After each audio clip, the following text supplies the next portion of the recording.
एखाद्या पक्षाला चांगलं बहुमत मिळालं, कालांतराने सत्ता मिळाली, यानंतरनं मात्र सगळं काही आलबेल होतं. सगळेजण सत्तेत रममान होतात आणि पक्ष संघटनाकडून दुर्लक्षित होतं. नेमकं हीच गोष्ट लक्षात घेत भाजपाने सदस्य नोंदणी अभियान राज्यामध्ये महायुतीला जे यश मिळालं त्यानंतर सुरू केलं. या सदस्य नोंदणी अभियानाला राज्यामध्ये अनेक विधानसभा मतदारसंघामध्ये खूप चांगला प्रतिसाद मिळाला. सगळ्यात महत्त्वाची गोष्ट म्हणजे विद्यमान आमदार, मंत्री यांनी यासाठी प्रचंड वेगवेगळ्या यंत्रणा सुरू केल्या. मात्र मुंबईमध्ये भाजप सदस्य अभियान याला प्रतिसाद कमी आहे आणि पक्ष संघटनासुद्धा याबाबत दुर्लक्ष करत आहे असं दिसून येतं. आपल्याकडे जी आकडेवारी आलेली आहे याच्यामुळं चर्चा सुरू आहे की भाजप एका बाजूला मुंबई महापालिकाची स्वप्न रंगवत आहे, दुसरीकडे मात्र सदस्य नोंदणी अभियानामध्ये अतिशय दुर्लक्षित आहे. नेमकं काय कारण आहे? पक्ष संघटनाकडे कोणाचं दुर्लक्षित आहे? खाली भाजपाचे सदस्य कार्यकर्त्यांशी अनेकांशी बोलल्यानंतर काय त्यांच्या भावना आहेत, या संदर्भात मी आता आपणास काही गोष्टी विश्लेषणात्मक स्वरूपात सांगणार आहे. मी सागर कुलकर्णी, NDTV मराठीच्या डिजिटलच्या प्लॅटफॉर्मवर आपलं स्वागत आहे. चर्चा सुरू झाली. भाजपाला ज्या पद्धतीने यश महायुतीमध्ये आणि सर्वाधिक मोठा पक्ष भाजप राज्यात झाला, सत्तेत महत्त्वाचं मुख्यमंत्रीपदासह काही महत्त्वाची खाती मिळाली, यानंतरनं अनेक जण सत्तेत सहभागी राहतील आणि पक्ष संघटनाकडे दुर्लक्षित होईल. यामुळे सर्व देश पातळीवर जे काही सदस्य नोंदणी अभियानमध्ये आहे यामध्ये जवळपास 1.5 कोटी सदस्य नोंदणी करण्याचं टार्गेट भाजपाचे विद्यमान प्रदेशाध्यक्ष महसूल मंत्री बावनकुळे यांनी ठरवलं. अर्थात त्यांच्यासोबत प्रदेश पातळीवर रवींद्र चव्हाण कार्याध्यक्ष त्यांच्याबरोबर आहेत. तर दुसरीकडे मुंबईमध्ये जर पाहिलं तर आशिष शेलार मुंबईचे भाजपचे अध्यक्ष आहेत आणि या संपूर्ण अभियानाची जबाबदारी दिली ती सुनील राणे, जे बोरिवलीमधून यापूर्वी आमदार होते. आता त्यांच्याकडे संघटनात्मक स्वरूपाची जबाबदारी आहे. कदाचित असं म्हटलं जातं की आशिष शेलार यांच्याऐवजी सुनील राणे किंवा अजून कुणाचे नाव या पुढील कालावधीमध्ये अध्यक्षपदासाठी दिले जाईल. पण तुर्तास तरी आशिष शेलारांकडे नेतृत्व आहे आणि तरी देखील मुंबईमध्ये भाजप सदस्य नोंदणी ही फार कमी होताना दिसून येते. मुंबईमध्ये जी आकडेवारी आत्ता समोर येते त्यानुसार जवळपास 20 लाख सदस्य नोंदणी करायची होती आणि ती 10 लाखाच्याच आसपास गेलेली आहे. म्हणजे 50% फक्त टार्गेट अचीव्ह होताना दिसतंय. एका बाजूला महाराष्ट्र सर्वाधिक सदस्य संख्या नोंदणी करण्याचं टार्गेट अंगावर घेत आहेत प्रदेशाध्यक्ष आणि दुसरीकडे शेलारांसारखं संघटनात्मक अनेक वर्ष ज्यांनी काम केलं, मुंबई महापालिकेमध्ये नगरसेवक म्हणून ज्यांनी काम केलं, कालांतराने वेगवेगळ्या कमिटीमध्ये ते होते मुंबई महापालिकेच्या, नंतरनं ते मुंबई अध्यक्ष झाले. मुंबई अध्यक्षाचे त्यांच्या 2014च्या कार्यकाळामध्ये महाराष्ट्रात सत्तात पहिल्यांदा परत भाजप आलं आणि त्याच्यानंतरनं आशिष शेलार यांना सरकार जाण्याच्या आधी म्हणजे 2017च्या आसपास 18-19च्या आसपास त्यांना शेवटचे 6 ते 8 महिने कॅबिनेट मंत्री, शिक्षण मंत्रीपद हे मिळालं. कालांतराने आशिष शेलार हे क्रिकेटच्या जगामध्ये रमले. त्यांना राजकीय इकडे भवितव्य कॅबिनेट मिनिस्टर पदाचं कमी मिळेल की काय म्हणून त्यांनी क्रिकेटमध्येच अधिक रुची दाखवली. पण आत्ता परत एकदा ज्यावेळेस भाजपचं सरकार राज्यात आलं आणि मुंबईमधून 3 प्रमुख नेत्यांकडे महत्त्वाची पदं देण्यात आली. त्याच्यामध्ये एक महत्त्वाचं म्हणजे मुंबई अध्यक्ष असणाऱ्या आशिष शेलारांना कॅबिनेट मंत्रीपद दिलं गेलं. IT मिनिस्ट्री देण्यात आलेली आहे. सांस्कृतिक खातं त्यांच्याकडे आहे. दुसरीकडे त्यांच्याकडे मुंबई शहराचं उपनगराचं पालकमंत्रीपद देण्यात आलं आहे. या पालकमंत्रीपद देतानाच त्यांना सहपालकमंत्री म्हणून त्यांचे सहकारी असणारे मंगलप्रभात लोढा यांना देण्यात आलेलं आहे. लोढांना मुंबईतले मलबार हिल मतदारसंघातून येतात आणि दुसरीकडे राहुल नार्वेकर जे कुलाबा विधानसभा मतदारसंघाचं नेतृत्व करतात, त्यांना परत एकदा विधानसभा अध्यक्षाची जबाबदारी दिली. या 3 प्रमुख नेत्यांची जबाबदारी ही मुंबईत असूनही मुंबईमध्ये सदस्य नोंदणी मात्र अतिशय कमी आहे. एका बाजूला मागील 2 आठवड्यापूर्वी मुंबईत ज्यावेळेस SNDT कॉलेजच्या कॅम्पसमध्ये सर्व भाजपाच्या आमदारांची कार्यशाळा चंद्रशेखर बावनकुळे आणि मुख्यमंत्री देवेंद्र फडणवीस यांनी घेतली, त्या दोन्ही प्रमुख नेत्यांचं म्हणणं होतं की सदस्य नोंदणी अभियानामध्ये सर्वांनी लक्ष दिलं जावं. पक्ष गांभीर्याने या गोष्टीकडे लक्ष देतोय. अनेक जण खूप गांभीर्याने या गोष्टी घेत नाही आहेत, पण पक्षाचं सर्वांकडे लक्ष आहे असे संकेत दिले गेले. पण तरी देखील सदस्य नोंदणीमध्ये एक आभासी चित्र दिसून येतं भाजपाच्या आणि तशा स्वरूपाची विरोधकांकडून आता टीकाही करताना दिसून येते. एका बाजूला मुंबई भाजपला भविष्यामध्ये म्हणजे येणाऱ्या आगामी स्थानिक स्वराज्य संस्थेच्या निवडणुकीत मुंबई महापालिकेवर भाजपाचा झेंडा फडकवायचा आहे. तो कदाचित स्वबळावर फडकवण्याचा प्रयत्न सर्वाधिक असेल. एकनाथ शिंदे सोबत राहतील का नाही याविषयी तर्कवितर्क आहेत. जर सोबत राहिले तरी सुद्धा त्यांची मुंबईमध्ये ताकद पाहता त्यांच्या पदरात किती पडेल याविषयी शंका आहे. भाजपाचा सगळ्यात जास्त मोठा राजकीय शत्रू इथं जर म्हटलं तर एका बाजूला उबाटा आहे, दुसऱ्या बाजूला काँग्रेस आहे. शरद पवार राष्ट्रवादी काँग्रेसचं काही पूर्व उपनगरामध्ये काही भागांमध्येच जे काही थोडंफार अस्तित्व दिसून येतं, इतर ठिकाणी मात्र फारसं काही अस्तित्व नाही आहे. यामुळे भाजपसाठी सगळ्या पुढच्या कालावधीमध्ये जे टार्गेट असणार अचीव्ह करायचं असेल तर सदस्य नोंदणी अभियान हे संघटनात्मक जे काम आहे ते महत्त्वाचं आहे.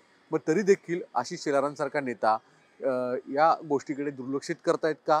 ते दुर्लक्षित करण्याचं कारण काय? असे अनेक प्रश्न उपस्थित होतात. मुंबई भाजपमधील अंतर्गत जो कलह कायम चर्चेचा विषय असतो तो म्हणजे आशिष शेलार विरुद्ध मंगलप्रभात लोढा आणि राहुल नार्वेकर विरुद्ध लोढा. कारण की दक्षिण मुंबईमध्ये लोढांना लोकसभेची निवडणूक लढवायची होती. राहुल नार्वेकरांचं नाव सगळ्यात जास्त चर्चेला आलं. दोघांच्या भांडणामध्ये तिसराचा लाभ असं म्हणतात. तसं दोघांच्या अतिस्पर्धेमध्ये हे दक्षिण मुंबईची जागा जी मिळाली ती एकनाथ शिंदे शिवसेनेला, अर्थात शिवसेनेला जरी जागा मिळाली तरी यामिनी जाधव जे तत्कालीन विद्यमान आमदार होत्या त्यांना मोठ्या प्रमाणामध्ये फरकाने पराभव स्वीकारावा लागला. एका बाजूला भाजपाच्या अंतर्गत कलहामुळे हे काही वेगळ्या दक्षिण मुंबईची जागा मिळाली नाही असं म्हटलं जातं.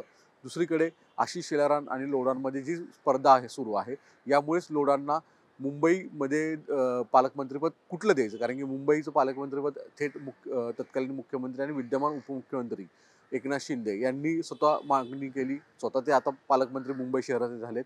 तर उपनगरामध्ये जबाबदारी जी आहे ती आशिष शेलार आणि सहपालकमंत्री म्हणून लोढांना दिली. या तिन्ही प्रमुख नेत्यांना म्हणजे लोढा, नार्वेकर आणि शेलार यांच्याकडे तसंच सुनील राणे यांच्याकडे सदस्य नोंदणीचं अभियान दिलं असताना इतके मोठे नेते असूनही मात्र भाजप सदस्य नोंदणी कमी होताना दिसते. विशेष म्हणजे आशिष शेलारांच्या स्वतःच्या मतदारसंघामध्ये 50%च्या जवळपास कमी सदस्य नोंदणी आहे, ज्याच्यामुळे कुठे ना कुठेतरी शेलार स्वतःच्याच मतदारसंघामध्ये नोंदणी करायला कमी पडतायत का असं म्हटलं जातं. मुंबई शहरामध्ये 20 लाखाचा टार्गेट असताना अवघ्या 10 लाखापर्यंत कुठेतरी सदस्य नोंदणी झाली आहे. म्हणजे 50%च्या जवळपास जाणं ही काय अचिव्हमेंट नाही आहे. ज्या पद्धतीने जर भाजपला संघटनात्मक स्वरूपात पुढे काम करायचं आहे तर मग नोंदणी का होत नाही आहे. एका बाजूला दरेकर, प्रसाद लाड तसंच भाजपाचे संजय उपाध्यायसारखे नेते गेले अनेक वर्ष मुंबईत काम करतायत आणि फडणवीसांच्या जवळ राहून अनेक मोठमोठे स्वतःची व्यक्तिगत कामंसुद्धा करून घेतो म्हणतात. अनेक गोष्टींमुळे ते कायम चर्चेपेक्षा कुचर्चेत असतात ते प्रसाद लाड. अशा सगळ्या गोष्टींमध्ये कुठे ना कुठेतरी चर्चा आहे की जर सगळ्या गोष्टीमध्ये सत्ता आल्यानंतरनं सगळ्या गोष्टीत पुढे असणारे हे नेते सदस्य नोंदणी अभियानामध्ये कुठे आहेत. आत्ता जी आकडेवारी समोर येते त्यानुसार आशिष शेलारांच्या मतदारसंघात सुद्धा 50 ते 51% टार्गेट अचीव्ह होताना दिसतंय. मंगलप्रभात लोढा यांच्या मलबार हिल मतदारसंघात त्यांना जे काही टार्गेट दिलं होतं त्या तुलनेने त्यांचं टार्गेट जे आहे ते अधिक बऱ्यापैकी चांगलं होताना दिसतंय. पण जर पाहिलं तर इतरांच्या तुलनेने जे स्वतः ते इतके वर्ष संघटनात्मक आहेत, मुंबईमध्ये अध्यक्ष राहिले होते, तरीसुद्धा त्यांच्याकडे जे टार्गेट होतं ते कमी होताना म्हणजे सगळीकडे दिसतं जे आहे ते कमी दिसतं. मलबार हिलमध्ये जवळपास 55,000चं टार्गेट आहे आणि त्यांच्याकडे 35,000 झालेलं आहे. नार्वेकर यांच्या मतदारसंघामध्ये सगळ्यात जास्त भाजप सदस्य नोंदणीची उदासीनता अधिक दिसून येते. त्याचं प्रमुख कारण म्हणजे जवळपास 52,000चं टार्गेट सदस्य नोंदणीचं राहुल नार्वेकर यांच्या कुलाबा मतदारसंघात आहे. पण अवघे 15,911 म्हणजे जवळपास 16,000च्या आसपास आपण म्हणू फक्त सदस्य नोंदणी झालेली आहे. शेलारांच्या मतदारसंघात त्यांना 54,000च्या आसपास करायचं आहे तर 27,000 फक्त त्यांच्याकडे आत्ता सदस्य नोंदणी झाल्याचं दिसून येतं. आशिष शेलार मनापासून संघटनात्मक सदस्य नोंदणीमध्ये अभियानामध्ये सहभागी का होत नाही आहेत, त्यांना पुढील कालावधीमध्ये सदस्यपदाकडे अध्यक्षपद किती काळ राहील याविषयी शंका आहे म्हणून ते लक्ष देत नाही आहेत का, त्यांना जे खातं मिळालं त्यांच्यावरनं ते नाराज आहेत का, त्याच्यामुळे सदस्य नोंदणीकडे फारसं दुर्लक्ष होताना त्यांचं दिसून येतं आहे असं आहे का, की सुनील राणे यांच्याकडे या पूर्ण अभियानाची जबाबदारी दिली आहे आणि सुनील राणे हे यशस्वी होईल किंवा नाही होणार याच्यावर त्यांचं पुढचं कार्याध्यक्ष किंवा अध्यक्षपद हे अवलंबून असणार आहे. यामुळेच ह्या सगळ्या खटाटोप होत आहेत अशी राजकीय वर्तुळात चर्चा सुरू आहे. एका बाजूला मुंबई महापालिकेवर गेले जवळपास 2 वर्षाच्या आसपास प्रशासक आहे, प्रशासकांच्याच माध्यमातून कामकाज सुरू आहे आणि अशा परिस्थितीत नगरसेवक जे भाजपाचे होते त्यांना फक्त निवडणुकीसाठी काम करणं आयदर वेगवेगळ्या संघटनात्मक फक्त जबाबदारी दिली जाणं, यामुळे नगरसेवक जे तत्कालीन होते आता ते माजी नगरसेवक झाले, किंवा भविष्यामध्ये जे नगरसेवक होऊ पाहतात त्या नेत्यांकडे फक्त टार्गेट देण्यात आलेले आहेत. जी ताकद द्यावी लागते याबाबत मात्र फारशी ताकद मिळत नाही. या सगळ्या वेगवेगळे जे नगरसेवक आहेत किंवा काही अनेक आमदार आहेत की ते खासगीत बोलताना दिसून येतात की जे ज्यांना मंत्री केलं आहे ते सुद्धा त्यांना फारसं एंटरटेन करत नाहीत.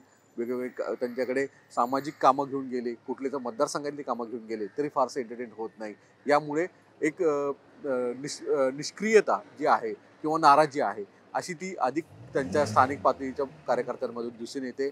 याच्यावरूनच विरोधकांनी आता भाजपावर खूप जोरदार टीका सुरू केली की सदस्य नोंदणी अभियान हे फक्त एक बागुलबुवा आहे आणि तो फक्त दाखवण्याचा भाग आहे. प्रत्यक्षात मात्र असं काही होताना दिसत नाही आहे. मुंबईत अशी एक चर्चा खूप जोरदार सुरू आहे की अनेक आमदारांनी स्वतःचं टार्गेट अचीव्ह करण्यासाठी वेगवेगळ्या एजन्सींना काम दिलंय आणि त्यांच्या माध्यमातून सदस्य नोंदणीचा आकडेवारी जो आहे तो फुगवटा वाढवला जातोय.